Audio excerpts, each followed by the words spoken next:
people could attempt to silence me all they want.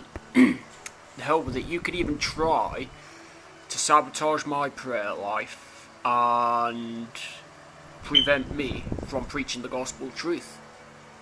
Because all you're doing, technically speaking, is proving me right all the more.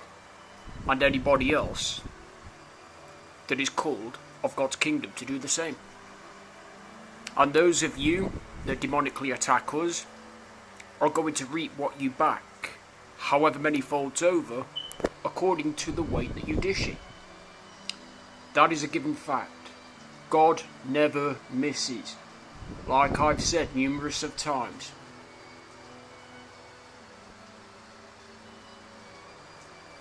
He makes his presence known in one way or another, spiritually and psychologically, and you best be prepared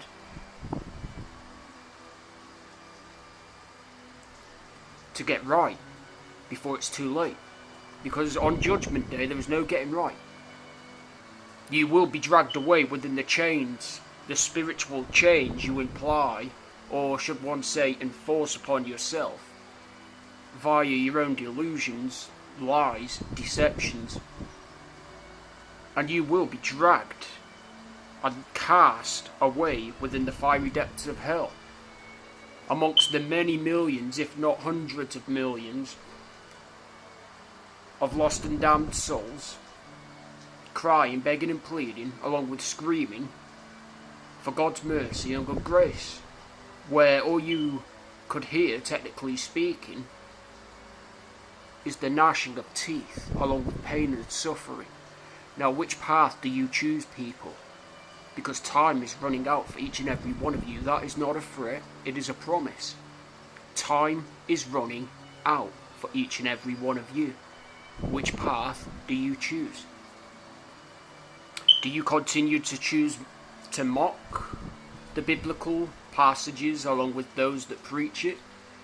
Do you continue to choose to abandon, reject, as well as violate the very free will of those that are called?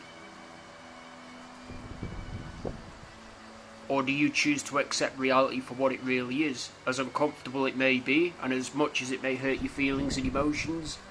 You've come to learn to accept it. Because you cannot serve two masters. You're either the girlfriend of Satan, or you're actually in fact one of God's adopted family members.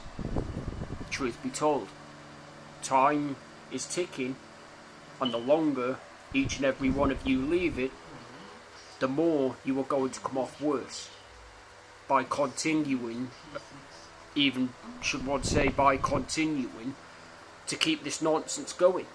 When you've clearly been shown the video footages of not prosperities, what's the word?